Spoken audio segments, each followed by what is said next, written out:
और ना लीडरशिप देना चाहती है। कहीं ना कहीं बीजेपी और टीएमसी में जो साठगांठ है, वो साठगांठ अब माइनॉरिटी समझ रहा है कि आने वाले वक्त में अपना लीडरशिप पूरे बंगाल में तैयार करना जरूरी है। क्योंकि जो खेला होवे जो उन्होंने नारा दिया था, तो खेला सिर्फ बीजेपी के साथ करना है उनका, क्योंकि बीजेपी से टीएमसी में आके लीडरशिप ले रहे हैं और टीएमसी में जाकर के बीजेपी से लीडरशिप ले रहे हैं। तो ये दोनों का साठगांठ अब कहीं ना कहीं माइनॉरिटी समझ रहा है, अपना लीडरशिप तैयार किया जा रहा है। आज जो घटना देखने को मिली, जो इस तरह का मामला, वो इसको प्रोपेगेंडा कहीं ना कहीं मीडिया में ये दिखाया जा रहा है कि बीजेपी और टीएमसी वर्सेस दिखाया जा रहा है, लेकिन ऐसा मैदान में बिल्कुल नहीं है। तो आने वाले वक्त में एजीयूपी एमआईएम जो दिखाएंगे पूरे बंगाल में, तो किंग मेकर जरूर हम लोग बन के उभरेंगे। मतलब आप ये कह रहे हैं फैसल भाई कि ममता बनर्जी या खासतौर से टीएमसी अगर आप देखें तो उन्होंने अब की बार जो टिकट बांटे हैं उसमें इस बात का एक ख्याल किया है कि या तो महिला हैं या अल्पसंख्यक हैं या फिर अल्पसंख्यक महिला हैं, इस तरीके का कॉम्बिनेशन उन्होंने बनाया है। तो आपके हिसाब से जो मुसलमान है पश्चिम बंगाल का, वो इतने से संतुष्ट नहीं है।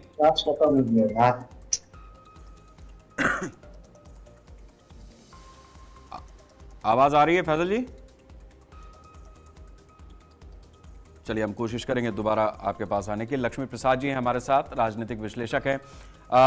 लक्ष्मी जी, मैं आपसे ये समझना चाहूंगा कि जिस तरीके की स्थिति पश्चिम बंगाल में आज भवानीपुर नामांकन में हमने देखी है, इससे क्या समझा जाए कि बंगाल का चुनाव आक्रामक होने की तरफ मुड़ चुका है और स्थितियां गंभीर होंगी? इससे पहले मालदा हमने देखा, अब ये भवानीपुर। सबसे पहले तो आप सभी लोगों को बहुत बहुत धन्यवाद।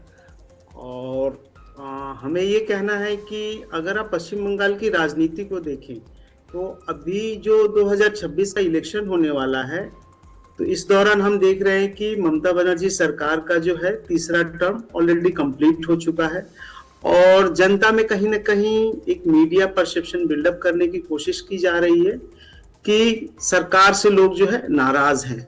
अगर ये मालदा वाली घटना की बात कही जाए तो इसमें एसआईआर से रिलेटेड मामला था, जिसमें हम लोग देख रहे हैं कि कुछ वैलिड वोटर्स थे जिनका नाम जो है शायद निकाल दिया गया है।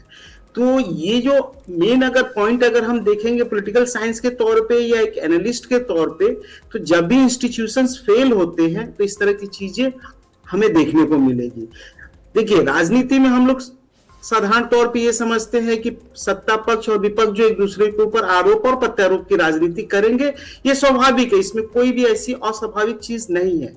लेकिन जो संस्थान होते हैं, जो इंस्टीट्यूशंस होते हैं, जो इलेक्शन मशीनरी है, ये उनकी जिम्मेदारी होती है कि कैसे इन कॉन्फ्लिक्ट्स को कम करे और एक फ्री एंड फेयर इलेक्शन कराए, ताकि जनता का विश्वास जो है उसमें बना रहे। धन्यवाद।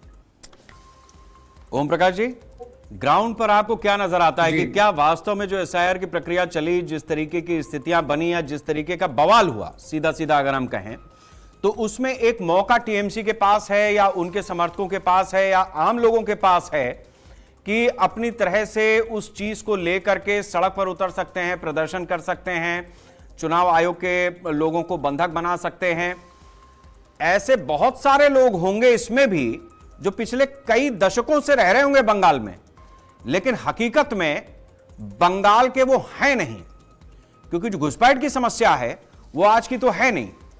तो वो आए, बस गए, पीढ़ियां बदल गईं। अब जब कागज चेक हो रहा है तो ये केवल बंगाल नहीं, पूरे देश में है। लेकिन समस्या ये है कि उनको पॉलिटिकल वरद हस्त मिला हुआ है, अलग अलग राज्य, अलग अलग पॉलिटिकल पार्टी। दिक्कत वहां पर है या वास्तव में चुनाव आयोग कुछ कोताही कर गया? शेखर जी, सबसे पहले नमस्कार। लक्ष्मी प्रसाद जी ने 2-3 बातें कही, उसमें मैं एक चीज जोड़ रहा हूं। देश के कई राज्यों में एसआईआर हुआ है, लेकिन एकमात्र पश्चिम बंगाल है, मुझे लगता है कि भारत के इतिहास में इस तरह का उदाहरण आपको नहीं मिलेगा, जहां सुप्रीम कोर्ट की मॉनिटरिंग में एसआईआर पूरी हो रही है। एक तरह से देखिए, आज जो सुप्रीम कोर्ट में सुनवाई हुई है शेखर जी, उसमें 2-3 चीजें बहुत महत्वपूर्ण थी। चीफ जस्टिस ने मुख्य सचिव और डीजीपी दोनों को तलब किया है और टिप्पणी की है कि क्या हम लोग नहीं जानते हैं कि ये घेराव करने वाले लोग कौन हैं? हमें सब पता है, लॉ एंड ऑर्डर पूरी तरह से खत्म हो चुका है। ये सुप्रीम कोर्ट के चीफ जस्टिस का कमेंट है सुनवाई के दौरान। पहली बात। दूसरी बात, जो मालदा की कल हिंसा हुई है उसमें अभी तक 18 लोगों को अरेस्ट किया गया है। मैं as a journalist point of view से बोल रहा हूं। उसमें AISF, all India secular front के जो एक कैंडिडेट हैं वो भी अरेस्ट है। इसके बाद जितने 17 अन्य लोग जो अरेस्ट हुए हैं वो कहीं ना कहीं अल्पसंख्यक कम्युनिटी के हैं। मैं कम्युनिटी के हिसाब से नहीं बोल रहा हूँ, वो वहाँ के जो कैंडिडेट अरेस्ट हुए हैं या तो उनके समर्थक हैं या किसी दूसरी पार्टी से जुड़े हुए हैं। मेरे कहने का मतलब है शेखर जी की SIR की प्रक्रिया बंगाल में जो हुई वो निश्चित तौर पे लोगों को हैरान करने वाली थी। कई बुजुर्ग लोग, कोई 60 साल का है, कोई 80 साल का है, कोई 82 साल का है, कोई 90 का है, वो भी अपने फैमिली वालों के साथ कोई रिक्शा से, कोई बाइक से गया, बैठे रहे दिन भर, परेशान हुए। निश्चित तौर पर इससे लोगों में एक नाराजगी थी और है भी। लेकिन आप इस बात पे ध्यान दीजिए कि जब तक फाइनल लिस्ट पब्लिश हुआ, मतलब जिसमें संदिग्ध सूची को छोड़कर जो फाइनल ड्राफ्ट जो था, उसके बाद जो फाइनल लिस्ट आई चुनाव आयोग की ओर से, उसके पहले किसी तरह का विरोध प्रदर्शन नहीं हुआ। फाइनल लिस्ट के बाद भी कोई प्रदर्शन नहीं हुआ। और अब जबकि चुनाव सिर पे है, नामांकन की प्रक्रिया शुरू हो गई है, अधिसूचनाएं जारी हुई है, तब सैकड़ों की संख्या में लोग अचानक उतरते हैं और BDO ऑफिस को घेर लेते हैं। ये चीजें अचानक नहीं होती, इसके लिए निश्चित तौर पर एक बड़ा नेटवर्क काम कर रहा होगा, एक बड़ी मैसेजिंग जैसा काम किया गया होगा। जो कल का अगर वीडियो आपने देखा होगा तो शाम को 4 बजे से BDO ऑफिस के बाहर लोगों की भीड़ जुटनी शुरू हुई और 12 बजे जब पुलिस 7 जुडिशियल अधिकारियों को बचाने के लिए आई तो उस भीड़ ने पुलिस की गाड़ी को घेर करके उन अधिकारियों को छीनने का प्रयास किया। पुलिस की गाड़ी तोड़ी गई, कांच टूट गए, एक जवान घायल भी है, शायद उसकी हालत गंभीर है, हालांकि चुनाव आयोग ने इस पर विस्तृत जानकारी नहीं दी है। मेरे कहने का मतलब है शेखर जी कि इस बार जो SIR की प्रक्रिया थी वो कितना जरूरी है या नहीं है उस पर हम लोग नहीं जाएंगे। निश्चित तौर पे ठीक है, एक चुनाव के बीच में दहशत पैदा करने का प्रक्रिया है, पूरा इंतजाम किया गया, इसमें कहीं कोई दो मत नहीं रह जाता है। जो बात आपने कही है शेख जाहिद जी, जिस तरीके की स्थिति बनी है उसमें आपको नहीं लगता कि मतलब आपका 3 टर्म सरकार का पूरा हो रहा है? अरे बंगाल के लोग भद्रजन बोले जाते हैं, कुछ तो भद्रता रहनी चाहिए थी ना।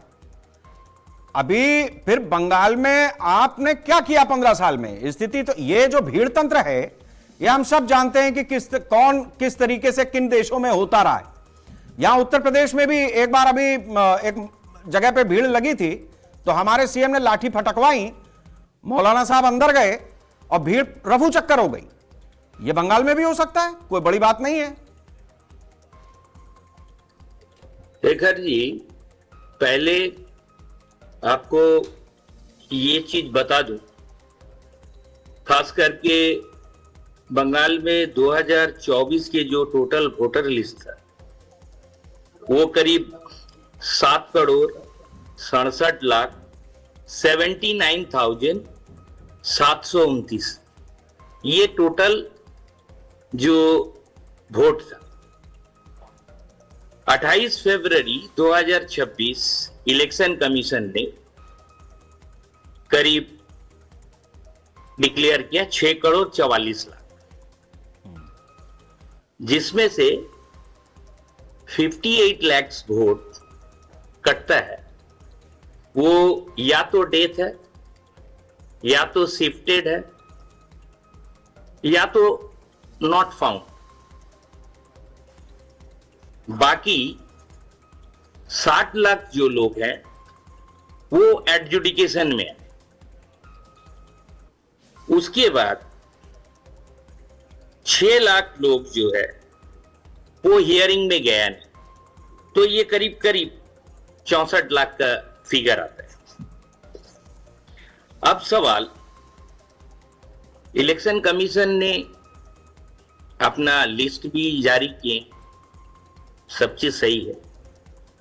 बहुत सारा ऐसा जेन्युइन वोटर है। मैं हमारे ऑनरेबल हाई कोर्ट का एक जज रहे हैं, उनका नाम सैदुल्ला मुंशी।